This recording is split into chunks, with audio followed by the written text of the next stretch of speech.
suis chaud, mais chaud bouillant. Je crois même être né pour faire une vidéo sur ce film-là, OK?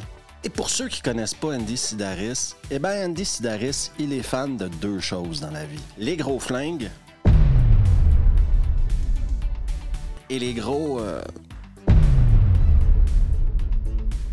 Je vous transporte aujourd'hui dans Piège mortel à Hawaï. Un film qui a du kung-fu, des nunchucks, des gros flingues, des playmates, un serpent géant, de super paysages et un frisbee tueur. Est-ce que j'ai mentionné qu'il y avait un bazooka aussi? Donc aujourd'hui, à revue de 1987, Piège mortel à Hawaï, et ça commence maintenant.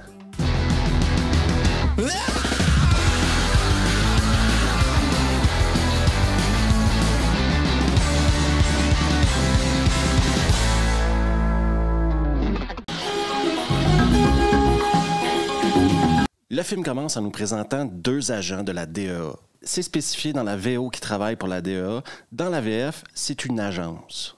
Ces deux agents, c'est Donna et Rowdy. Rowdy a la mâchoire tellement sec qu'il pourrait couper du métal avec. Et Donna a ses qualités elle aussi. 1 minute 40 dans le film déjà. Il n'y a même pas eu le générique. On a déjà le droit des tatas. Ne me reproche pas d'essayer. Tu crois? Oui. Eh bien, essaye ça. Donna va apprendre à Rowdy qu'elle part pour Molokai demain, mission spéciale. Et justement, le lendemain matin, on va voir deux policiers inspecter l'île de Molokai et trouver une petite plantation de marijuana. La drogue, c'est mal. Et pour des mecs qui dealent de la marijuana, ils vont fumer deux flics, quoi. Lâchez-nous! Ne tirez pas! Ne tirez pas! Ah. Oh. Également important à souligner, pendant que les flics se font tuer, eh ben, on nous présente un serpent géant. Hyper venimeux en plus. Donna va aller retrouver Taryn, sa partenaire, anciennement un témoin dans une affaire de drogue, qui maintenant est caché à Hawaï et qui travaille pour l'agence avec Donna. Et rien de mieux qu'une douche pour en parler. Oui, au moins je suis dans les îles. Je suis pas certain que les uniformes, bien qu'ils soient très jolis, soient très pratiques. Destination Molokai, où ils embarqueront avec eux sur le Cessna un couple de jeunes mariés et le serpent. Durant ce voyage en Cessna-là, on a le droit à la chanson thème du film. It's a hard ticket to Hawaii.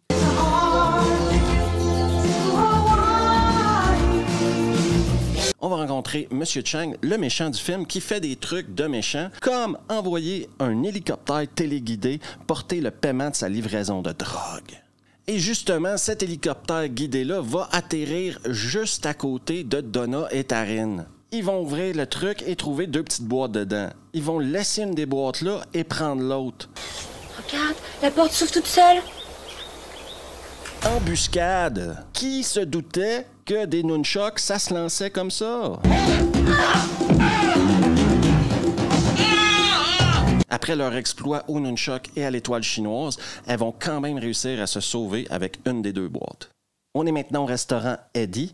Eddie est la propriétaire du restaurant, également agente à temps partiel apparemment.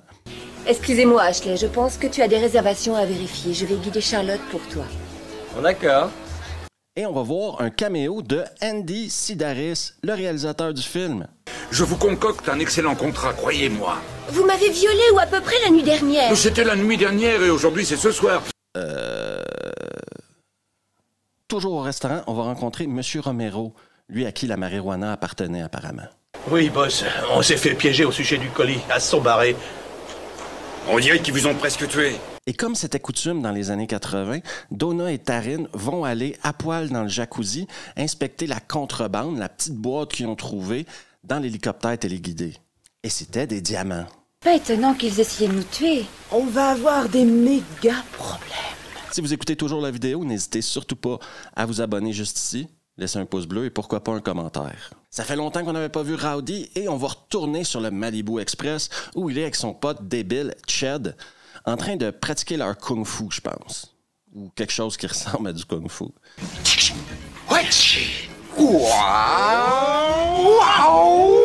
À la villa de Donna et Taryn, Andy Sidaris va avoir placé juste assez d'affiches de ses anciens films pour que ça fasse juste assez bizarre. On reste à la villa où Donna et Taryn seront sous attaque. Eh oui, les méchants vont revenir chercher ces diamants-là. Et encore une fois, est-ce qu'on peut vraiment menacer quelqu'un avec des nunchucks? Je pense que le réalisateur s'en est rendu compte parce que le plan d'après, elle a un flingue. Dans le fraiseur. Vas-y. Et tu ferais bien de dire la vérité. Et M. Romero va se chier dessus quand il va voir le serpent. Ça s'apprend pas au British Royal Academy of Theatre. Oh! Un serpent! Oh! Là! Hé! Faut se tirer! Alors que la racaille va se casser parce qu'ils ont peur du serpent, eh bien, Donna, elle va shooter Romero direct au visage. Mais apparemment, c'est juste une égratignure. Espèce d'empaffé! On est de retour au resto et moment très 87. Faut apprécier les mecs qui sont capables de dire ce qu'ils pensent comme ça. Hein. La table la meilleure vous est réservée. Oh, et où est-elle? Eh bien, vous pouvez vous asseoir sur mon visage. Ah, les années 80. Eddie, Donna et Taryn vont aller appeler Rowdy et son pote Chad et une espionne va les écouter. Avec une technologie, mais qui dépasse tout ce qu'on a actuellement, je pense. Ça fait maintenant près de 7 ou 8 minutes qu'on n'a pas vu de Nibar dans ce film-là, et c'est pause scène de cul où Taryn va amener le commentateur sportif hyper fan de vitamines. Oui, je vous en ai pas parlé, mais il y a une petite infopub vitamine, et voilà les highlights. Les tablettes alpha-alpha sont des antitoxiques fantastiques. Jimmy prendrait bien un petit verre tranquille de champagne sur la plage, mais Taryn, elle est pas venue prendre des photos.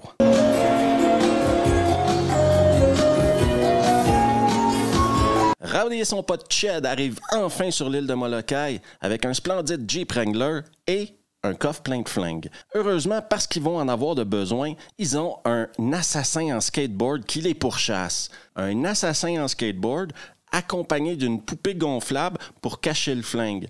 Dites-moi que vous avez déjà vu ça dans un autre film.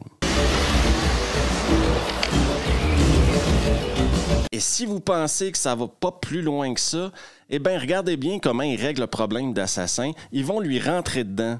Le mec va sauter dans les airs. Et comme ils ont pris un truc à portée de main, un bazooka, eh bien, ils vont faire péter le skateboarder assassin au bazooka.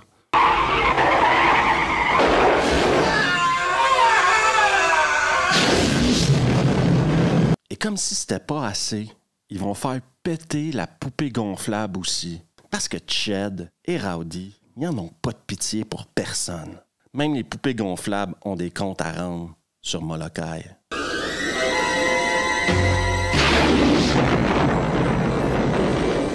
Énorme révélation par la suite, l'espionne qui écoutait leur conversation était en réalité un homme.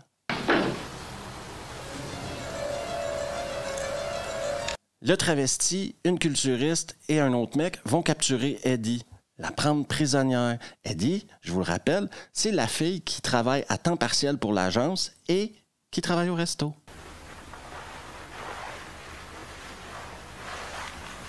Donna et Taryn, elles, vont tomber en mode furtif pour aller essayer d'espionner la base de Romero. Et quand je dis furtif, c'est hyper furtif, OK? Juste la caméra, je pense que tu peux la voir à 3 km. Dis, comment on fait pour rapprocher la vue? Appuie sur le bouton rouge là. Tac. Donna et Taryn vont également essayer d'aller retrouver le couple de jeunes mariés qu'ils avaient amenés sur l'île, mais le serpent les a attaqués et les a fumés.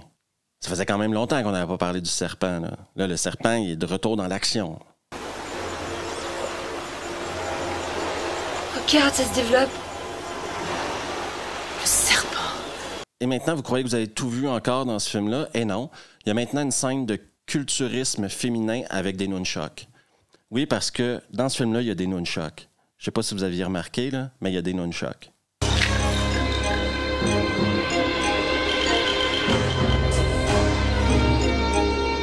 La soirée est venue, Chad, Taryn, Donna et Rowdy vont se regrouper à la villa. Bien que leur copine Eddie soit prisonnière, ça les stresse, mais pas trop. Ils vont s'occuper de ça demain. Et c'est pas une excuse pour Donna et Rowdy de pas jouer à touche-pipi un peu.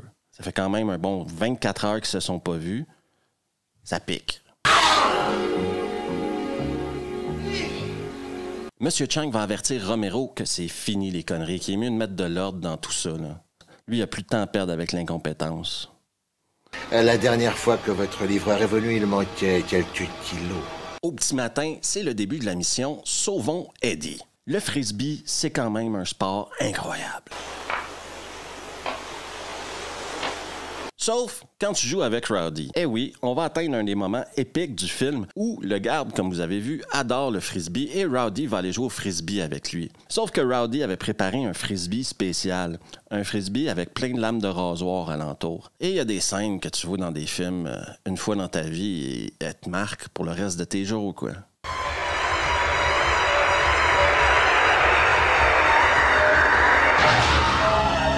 Et maintenant que le seul garde qui gardait la propriété est mort, tout le monde peut arriver. On attaque la base de Romero. Énorme fusillade où les gens ont la précision des Stormtroopers, quoi.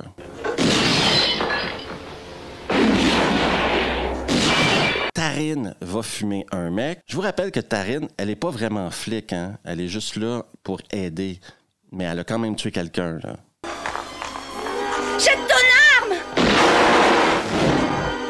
Et Chad, lui, va passer en mode Kung Fu. Moi, je suis pas spécialiste en armes à feu, OK? Mais si t'es dans un salon et que tu tires au bazooka sur un mec qui est à genre 5 mètres de toi et la seule chose qui arrive, c'est que le mec passe à travers la fenêtre, est-ce que c'est vraiment un bazooka que tu utilises?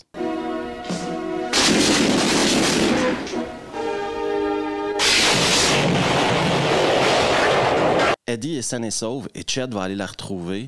Elle a vécu un énorme traumatisme, mais Chad, c'est sa bite qui parle à la place de sa tête. Je vais chercher un fouet et du cuir. D'accord.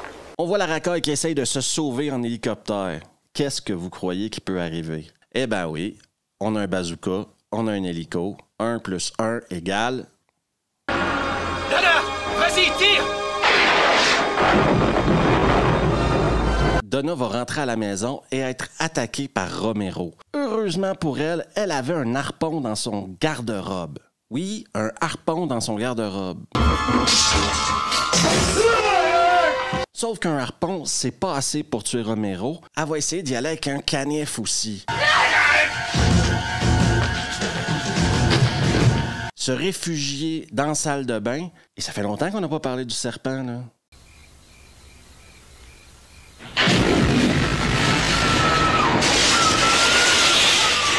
Et le serpent va achever Romero. Et là, Donna se retrouve face à face au serpent. Elle lui tire dessus, mais ça marche pas. Au grand mot, les grands moyens, Rowdy, qui venait juste d'arriver, sort le bazooka et tire sur le serpent. Encore une fois, on tire du bazooka dans un salon, sur un serpent.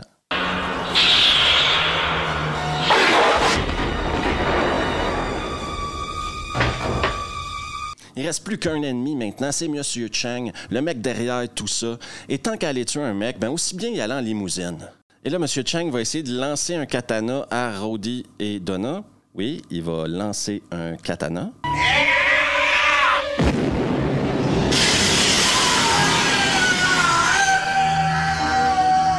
Sauf que Donna a sorti le gros calibre et c'est elle qui va le fumer. Et elle va tellement y tirer dessus fort qu'il va tomber par la fenêtre.